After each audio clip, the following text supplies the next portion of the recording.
How would you guys like it if I filmed the whole entire video this far away from you? Meow. Meow. I think Betty would like it.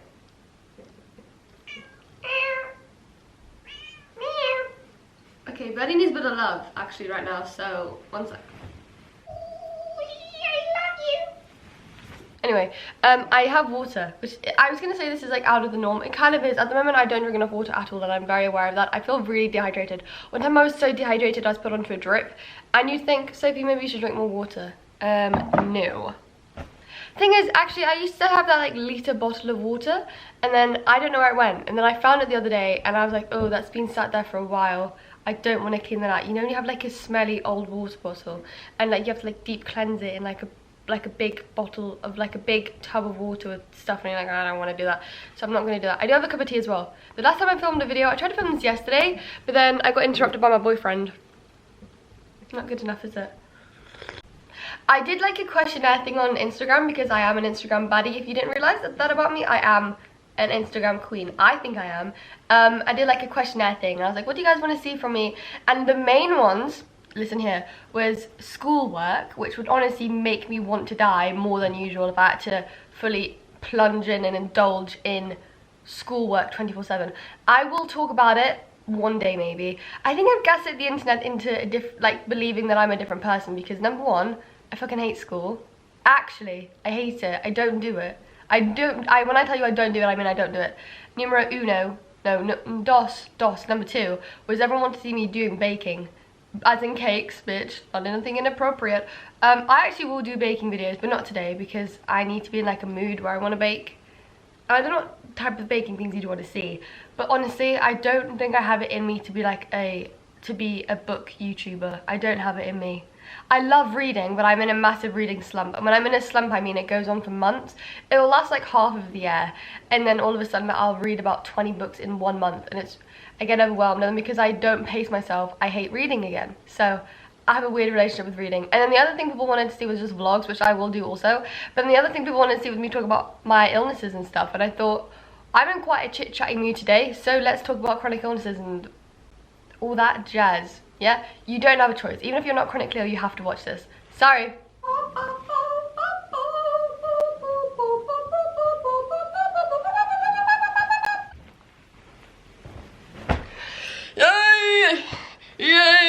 Yeah. Different fucking rowing the boat situation here. I would actually love to do that. I like to play Roblox with you guys, and I'd also like to do these things that are called trying American candies. I'd like to do that as well. Although I don't think I'd like to do that actually, because I have this issue. I don't know what it is. I can't eat certain types of sweets without it really hurting my teeth. I mean, agonizing. Every bite, I'm like, ah! I don't know if I have something going on. I do pride myself on the fact that I've never, ever had to have a filling before. But it's only sweets, but it's not all sweets. It's just some sweets. Most sweets I can't eat because they hurt my teeth. But I can eat any type of chocolate I want. So something's not adding up. Oh, I got a burrito. Should I do my burrito with you? Should I do my burrito with you? We're gonna do my burrito together. Ready? But it's not real.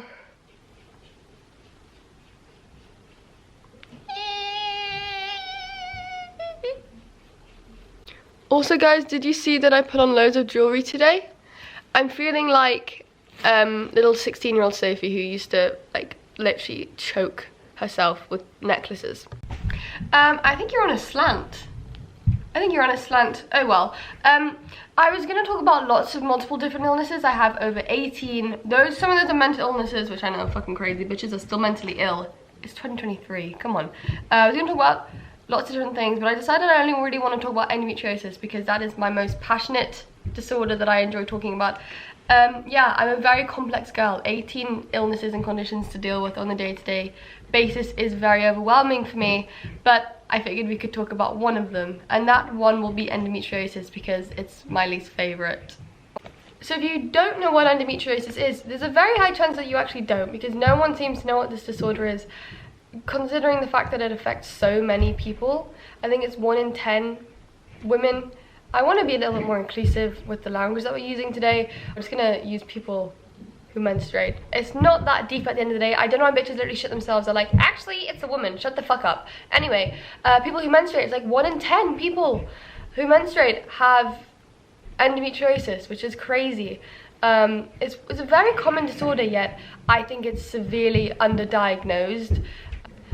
Basically, endometriosis is a disorder where tissue, similar to the lining of the uterus, will excessively grow in the wrong places, and when it comes to your period, it freaks out because it's like, I'm not meant to be in your body right now.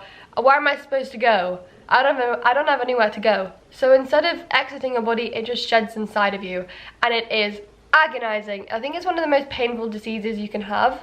It's in the top 10-15 most painful disorders.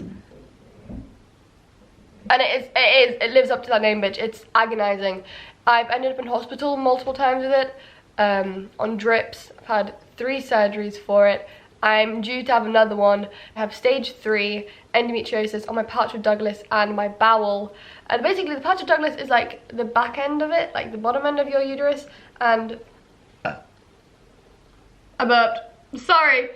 The pouch of Douglas is like the bottom back end of your uterus, and then your bowel's quite close to it, hence why it decided to grow on me elsewhere. It's like attaching onto organs, which is really fucking offensive. But you know what, I kind of just think of it as my body going for a little, like a world trip. Some could say in a camper van. Because you know what, not everyone wants to live that lifestyle where you just stay in one place for the rest of your life. I get it. I don't want to stay in one place for the rest of my life. So I kind of think of the endometriosis as like a disease that is in a camper van and touring the world. And the world happens to be my organs. It's a bit weird. We think it might be on my bladder now, so I just don't have very good time. I don't have a good time with my uterus. Because of the severity of my personal endometriosis growth, they pretty much think I cannot have children, which was hard to come to terms with for a long time, because I think one thing that I'd always wanted was a big family and to carry my own children. However, I've come to terms with it now. I'm at peace with it a little bit more. I found it quite difficult because I found out that I was not able to have children when I was 15 years old. I was incredibly young when I got my diagnosis, which is a massive privilege within itself. Most people don't get diagnosed until they're in their 30s. I'm glad I found out when I did. It's just quite a hard thing to come to terms with at such a young age, I think. My little tripod's being annoying because I did spill water everywhere. That's my fault, but somehow it's my tripod's fault that I spilled water everywhere. But at least I'm actually drinking the water. Look, wait, let me show you. I'm actually drinking it. Woo! I know thanks to the Tory government, we're under a massive fucking crisis in our NHS right now, so fuck you guys. But because of that, so many people are neglected when it comes to their pain and their care, and they're rushed and they're not listened to, and because they're not listened to when their symptoms first arrive, they don't get the help they need, and they end up living their entire life thinking that this pain that they're experiencing is normal. If there's one takeaway that you can get from this video, is that period pain should not be agonizing, it should not be debilitating, and it should not stop you from getting on with your day-to-day life. Full stop. Literally full fucking stop at the end of that sentence. You should be able to wake up on your period, a little bit uncomfortable, pop a paracetamol and go to school and get on with it. That's what period pain should be. However, in this society, we've completely accepted period pain as the norm when it's not. I mean, when I was younger, I was always told by older women, oh, you're going to get this awful pain. And I was ready to completely, I was expecting that. I was expecting my periods to ruin my life, but it should not. You should not be having to go on to any sort of contraceptive to do anything but be a contraceptive. It shouldn't be a way to help with your period pain. It shouldn't be a way to stop your flow from being so heavy. That's not what contraceptives are built for. It shouldn't be as normalized as it is, because everyone's like, I've got bad pain, I need to go on to this contraceptive to help it. That isn't normal. It's just being completely normalized. And it's like we're brainwashed into accepting this awful pain when it's not normal. Full stop. When I got really sick, my attendance dropped down to 20% in school because I couldn't get out of bed. I was in hospital so much. I was in agonizing pain, couldn't walk, couldn't eat, severe diarrhea, vomiting, extreme nausea, the worst abdominal pain I've ever felt in my entire life. The first time I got my endometriosis pain, they thought it was appendicitis. It wasn't appendicitis, and the moment they found out it wasn't appendicitis, they told me that I was wasting a bed in the hospital and that I needed to get out of the hospital because they didn't have enough beds for me anymore. When I first started getting sick, I was told that I was too young to feel the pain and that I would just grow out of it, which makes no sense. Just because I'm 13 years old does not mean that I am too young to have this disease. But yeah, because doctors were so convinced that I was too young, they wouldn't pass me on to specialists or anything. They wouldn't give me the help that I needed. They completely ignored it. I'd go to the doctors like every week, I think, at one point, and they'd be like, she'll grow out of it. And they just refused to help me. And when we mentioned the word endometriosis in an appointment, she literally looked at my mum like this. Like, you would have thought my mum had just shot someone. Not going to lie to you. They were like, what the fuck? It was like some weird... It felt like, you know, Voldemort, when you cannot speak up his name. Like, don't say that fella's name. That's what endometriosis is like in the medical world. They're like, what the fuck? Why would you even think you had that? This isn't... The pain you're feeling right now is normal, bitch. It's not normal. From the moment that I got ill with endometriosis, I was told that I was lying. Straight away, I was told I was lying. A doctor pointed at my stomach and said that he tried to show me where my uterus was, but he did not point to my uterus at all. And we were like, bitch, that's not my uterus. How are you going to sit there and tell me that I'm lying and you don't even know where the uterus is? That makes no fucking sense. That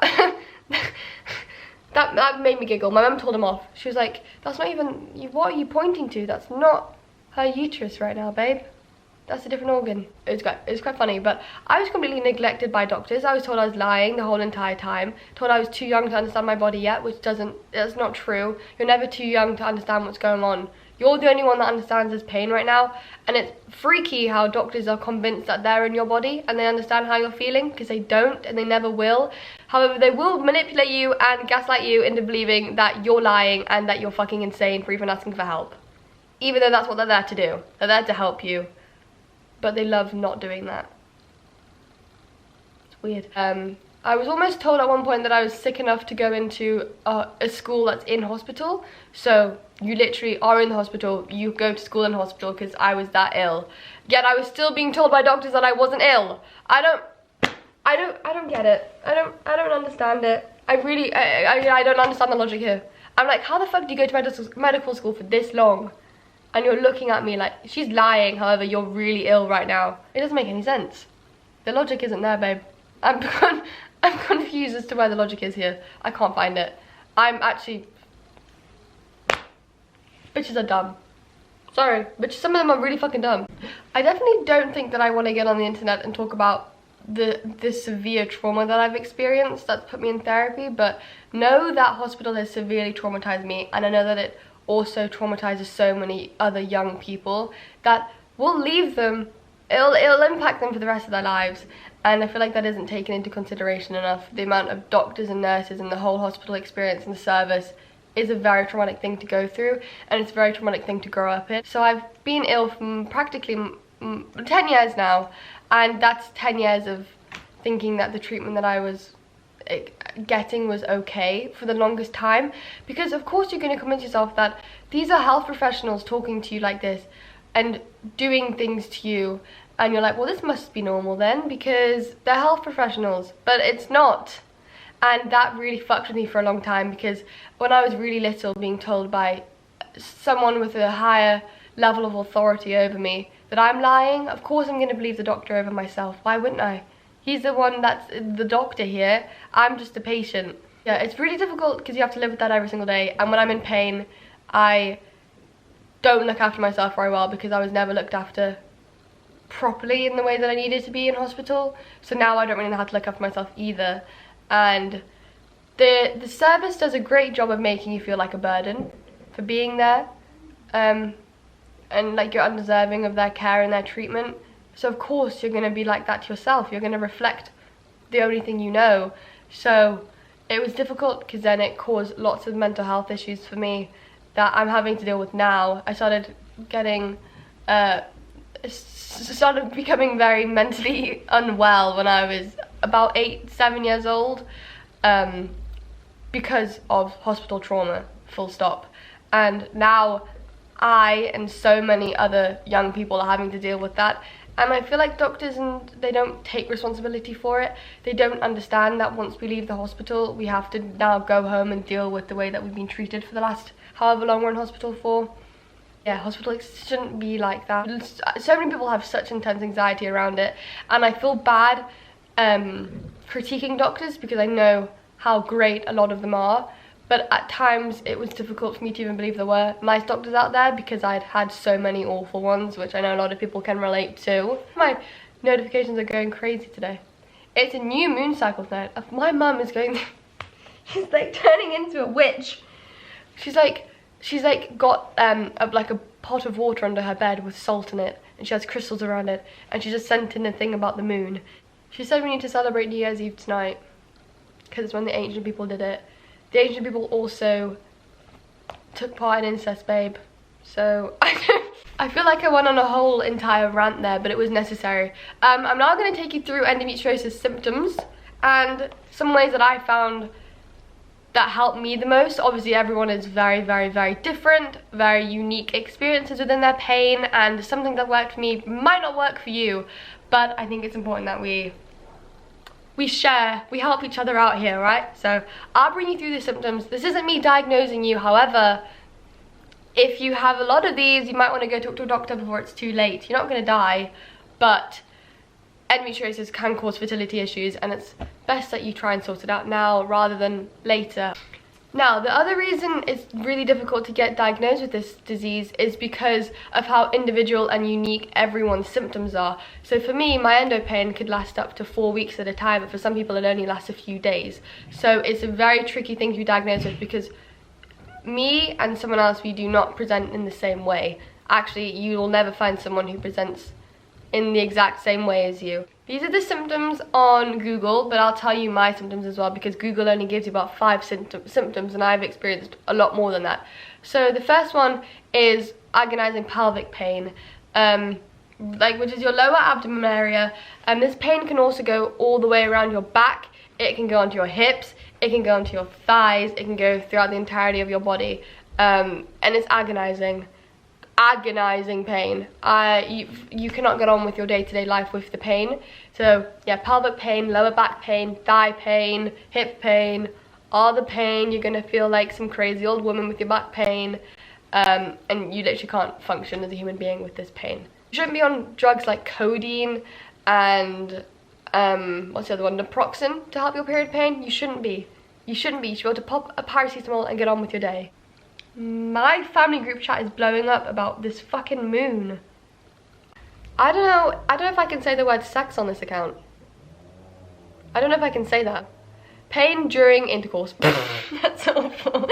I sound like an old woman. But yeah, that's also not normal. Bleeding isn't normal. I think it's really frustrating how a lot of people, when they go into like sexual relationships, they are like, well, this is going to be painful.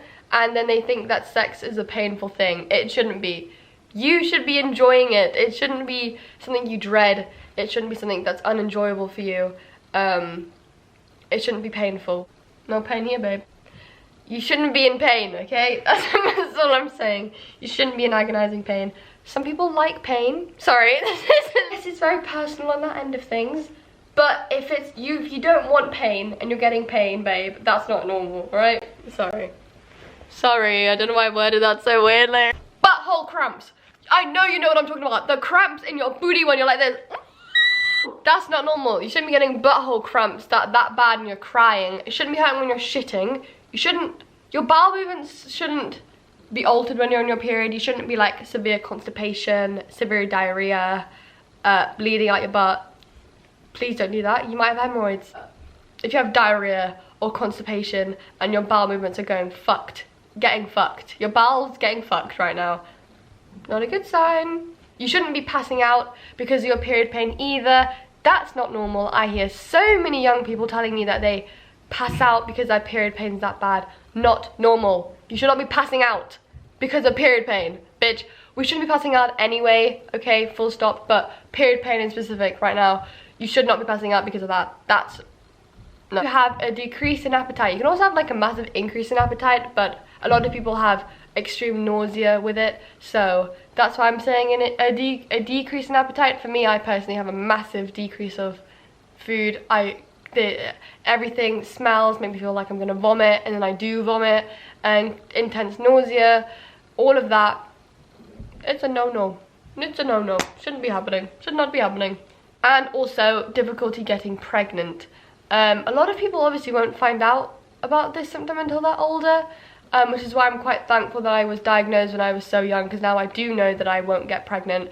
But when it comes to whenever you want to have a baby, guys, and you're having difficulty, that could be a reason as to why. As I've been doing this video, I've been very naughty and I've been taking my acrylics off. Not even acrylics, they're gel nails. I don't know why I get my nails done, because I just pick at them and then I'm like wasting money. But my little brain cannot stop picking at them, so it's a thing of, I'm a woman of nature, okay? Sorry, I am.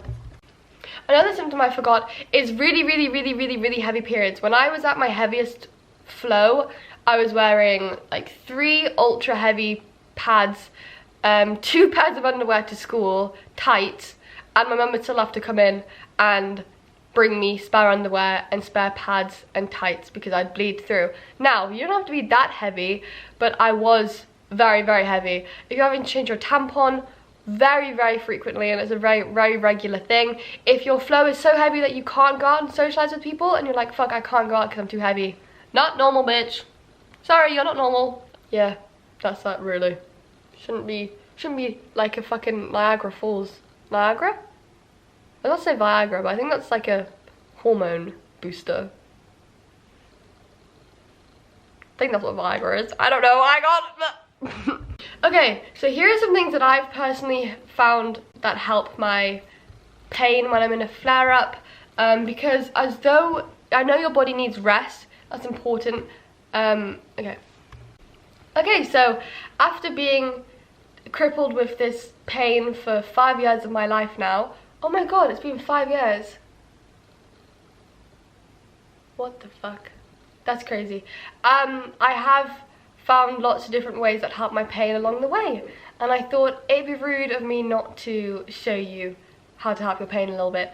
Obviously, this isn't going to help everybody. Like I said, pain is a very individual and subjective thing, and some things that helped me might not help you, okay? But I hope that this might help you a little bit, or at least you can try it out and see if it helps you. Yeah? Deal? Sweet. Okay, let's get into this. So, number 1 is a heat pad. Oh, I just unplugged it by accident. This is honestly a holy grail, a lifesaver for me. Heat is one thing that a lot of people with endometriosis can all kind of agree on that it's quite helpful. Obviously, not for everybody. The only thing is, so many people who have endometriosis end up burning their stomach. I think it's called, what's it called, like the toast? Like a toast stomach or something? Where your stomach has like patterns all over it because it's been burnt from the heat. So, I'm not one to say this because I do excessively use my heat pad because the pain is so bad and it's the only thing that slightly helps it. But be careful with this because it can burn you if you use it too much. Nothing like a 3rd degree burn or something, like you're not gonna die because of it, but just make sure that you're not excessively using it. I'm one to speak. But this is my heat pad.